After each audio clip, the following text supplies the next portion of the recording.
This program is sponsored in part by the South Bend Education Foundation.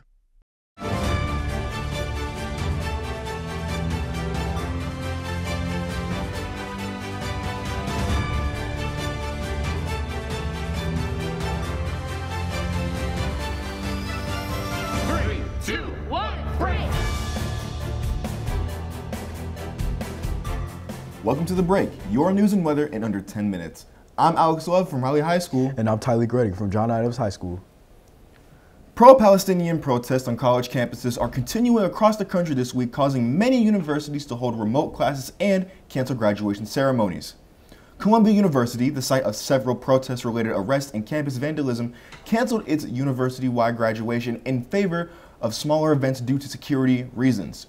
Several students at Princeton in New Jersey have launched a hunger strike. They say they will refrain from all food and drink except water until their demands are met. Here in South Bend, Notre Dame has been the site of a few pro-Palestinian protests during the first last week. 17 people were arrested during a peaceful protest on campus. Over the weekend, a second protest in March was organized at the entrance off Angela Street. Most protesters are calling for their schools to divest from entities that support or benefit from Israel's war in Gaza. Congratulations to Catherine Ryder, a fourth grade teacher at Marshall Traditional School, for being voted South Bend Community School Teacher of the Year 2024.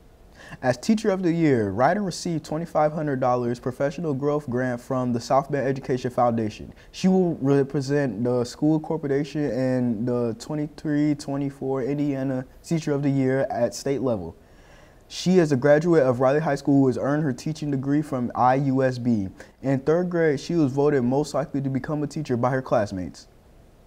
South Bend is growing its urban forest with a $1.87 million grant. South Bend schools are set to help make it happen. It's all part of a historic grant through the Inflation Reduction Act to help increase the tree coverage across the U.S. Under the project property at Coquillard, Harrison, and Wilson Elementary Schools, along with Navarre Middle School and LaSalle Academy, will be used as nursery space for the trees. The city of South Bend has a plan to double its urban tree canopy by 2050. An increase in trees leads to lowered heating/cooling bills, better in air quality, and an increase in property value. The Ignite Career Expo was held at St. Joseph County Fairgrounds recently, drawing over 70 vendors from diverse industries.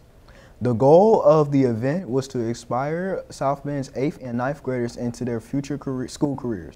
The event transformed the fairgrounds into a dynamic arena for career exploration. Unlike traditional career fairs, Ignite offered hands-on experience where students engaged directly with professionals from leading universities, communities, organizations, and businesses. From technology to healthcare, engineering to the arts, exhibitors showcased the breadth of career possibilities awaiting the next generation. The 25th anniversary of South Bend School's intern program was commemorated at the Iron Hand Wine Bar. For a quarter of a century, this pioneering initiative has been instrumental in empowering students with disabilities, enriching their educational journeys, and fostering their professional growth.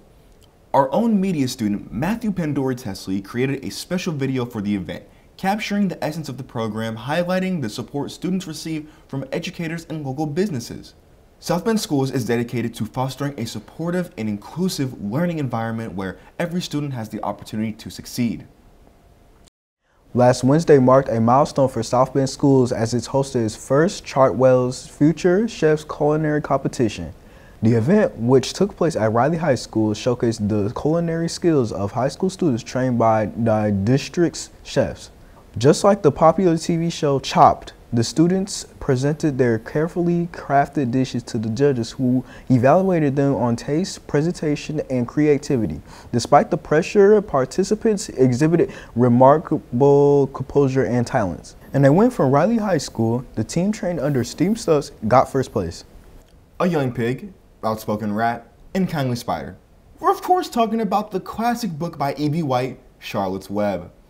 This spring, the Riley Drama Club will be performing a theatrical version of the timeless story. The students have been practicing their best cow, goose, pig, and spider impressions as they prepare for their roles in the last play of the year. The play takes place in Riley Auditorium Friday, May 10th at 7 p.m. with a matinee performance Saturday, May 11th at 2 p.m. Tickets are $5 online and $7 at the door. I'll be in the show, so make sure you check me out.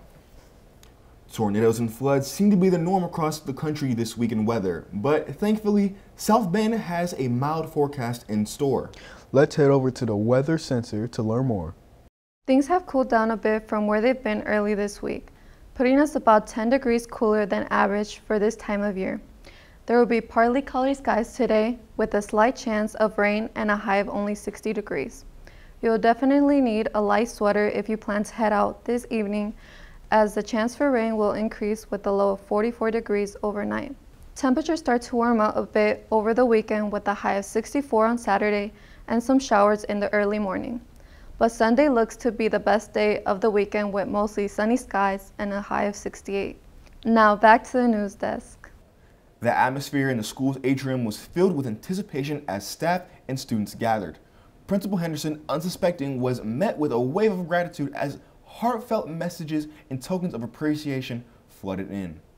Love you guys. When I say we are, you say Riley. We are.